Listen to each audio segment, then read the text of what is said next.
माध्यम से कि उनमें से एक दो महिलाओं को छोड़कर सारी महिलाएं जीत कर आईं। कारण ये है कि समाज में और बहुत, मैं आपको ये कहती हूँ कि जो महिला है वो बड़े सम्मान से काम करती है, बहुत ईमानदारी से काम करती है, बहुत जिम्मेदारी से काम करती है। अब ये है कि दलों में भी हमारे समाज के लोग हैं, हमारे समाज को ये एक्सेप्ट करने में देर लगती है कि एक महिला भी नेतृत्व कर सकती है, एक महिला भी बराबर खड़ी होकर एक लीडर बन सकती है। इसमें थोड़ा समय लगता है, लेकिन हमारी फिर मैं ये कहूंगी कि बाकी दलों को पीछे छोड़कर माननीय शिवराज सिंह जी ने एक बहुत ही संवेदनशील और एक विजनरी स्टेप लिया कि उन्होंने नीचे के जो नगरीय निकायों के चुनाव थे और उनमें सब में आरक्षण दिया और 50% दिया।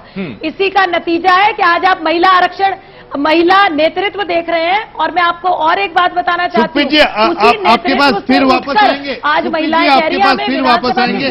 जबलपुर से सामाजिक कार्यकर्ता है गीता शरद तिवारी, खड़ा हुआ ना, नहीं गीता शरद तिवारी, सुन लीजिए, नहीं आप सुन लीजिए, ये उसी नेतृत्व से सुप्रीत जी आपके पास आएंगे, सुप्रीत जी आपके पास आएंगे। अभी गीता शरद तिवारी, गीता शरद तिवारी आप सुन रही हैं, आप सुन रही हैं?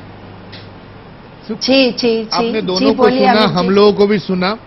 ये बताइए कि ऐसा क्यों होता है भारतीय राजनीति में? हमारे यहाँ हमारे वेद पुराण इतिहास सब खंगाल डालिए, महिलाओं को बड़ी इज्जत दी गई। हम माँ बहन और भाभी की मतलब क्या कहते हैं उसको, कसीदे पढ़ते हैं उनके तारीफ में, लेकिन जब पावर शेयर करने की बात आती है तब हम पुरुष, उन पुरुषों में हम दोनों को भी गिन रहे हैं, हम पुरुष 3 कदम पीछे हो जाते हैं। ऐसा क्यों होता? जी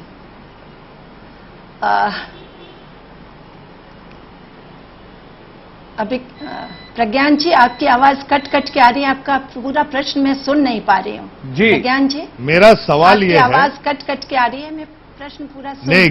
गीता शरद जी, क्लियर है मेरी आवाज?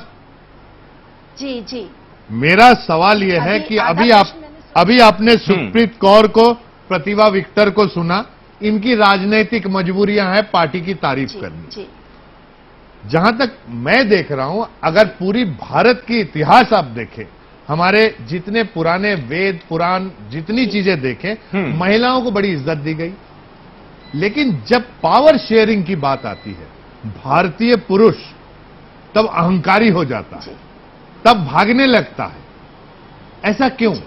क्या आपको लगता है कि इस मानसिकता के साथ महिलाओं को प्रॉपर रिप्रेजेंटेशन मिल पाएगा राजनीति में?